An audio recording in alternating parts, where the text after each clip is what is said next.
তো আমরা যারা হাত তুললাম, আমরা এখন পিকনিকে যাব। পৃথিবীর সবচেয়ে কাছের যেই তারা প্রক্সিমা সেন্ট্রাই, এটাতে অ্যাপোলো 11 নামক রকেটটা দিয়ে, যেই রকেটটা আমাদেরকে 1 ঘন্টায় 39,000 কিলোমিটার দূর নিয়ে যাবে। কত দূর? 39,000 কিলোমিটার নিয়ে যাবে 1 ঘন্টায়। কিন্তু যেতে কত সময় লাগবে? এই রকেটটা দিয়ে আমাদের পৃথিবীর সবচেয়ে কাছের তারায় পৌঁছতে 1,15,000 বছর লেগে যাবে।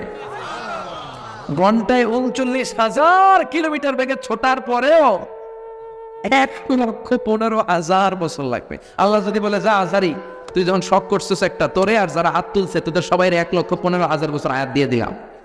তো যদি দিয়ে দেয় তাহলে আপনারা মরে ভূত হয়ে যাবেন। আমরা যাইতেই থাকবো, যাইতেই থাকবো। আমাদের নাতি পুতি সতি লতি ক্ষতি সব মরতে মরতে মরতে মরতে মরতে মরতে মরতে মরতে মরতে মরতে মরতে মরতে মরতে মরতে মরতে মরতে মরতে মরতে 6,000 জেনারেশন মরে যাবে।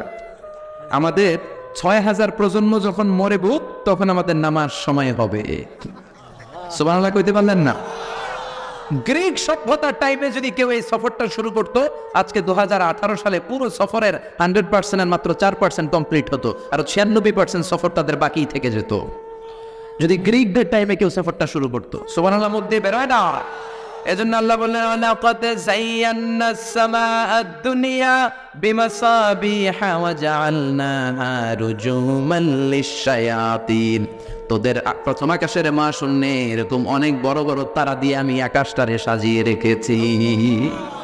এটা তো সবচেয়ে কাছের তারা। এরপরে আছে আলফা সেন্ট্রাই এ, আলফা সেন্ট্রাই বি, ইটা ক্যারিনা, প্যাটেলজিউস।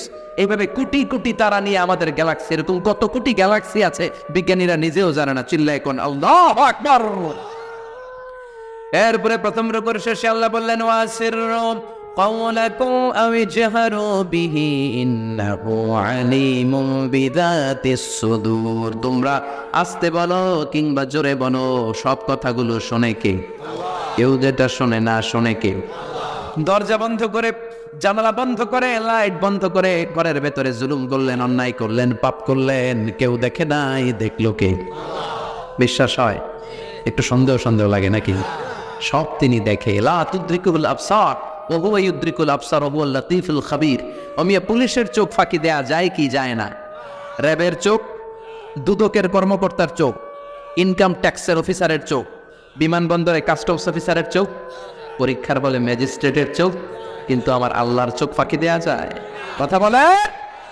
এই সপ্ত আকাশের উপরে সিদরাতুল মুনতাহা, তার উপরে ফেরেশতাদের কিবলা বাইতুল মামুর, তার উপরে কোরআনের বাড়ি লৌহে মাহফুজ, তার উপরে আল্লাহর আরশ, তার উপরে আল্লাহর কুরসি, তার উপরে আল্লাহর 70,000 নূরের পর্দা। এত উপর থেকে সপ্ত জমিনেরও নিচে নীরবে নিঃশব্দে কোনো পিঁপড়া বা পিপিলিকা যদি হেঁটে যায়, আল্লাহ এই পিঁপড়ার পায়ের হাঁটার শব্দটাও শুনতে পায়।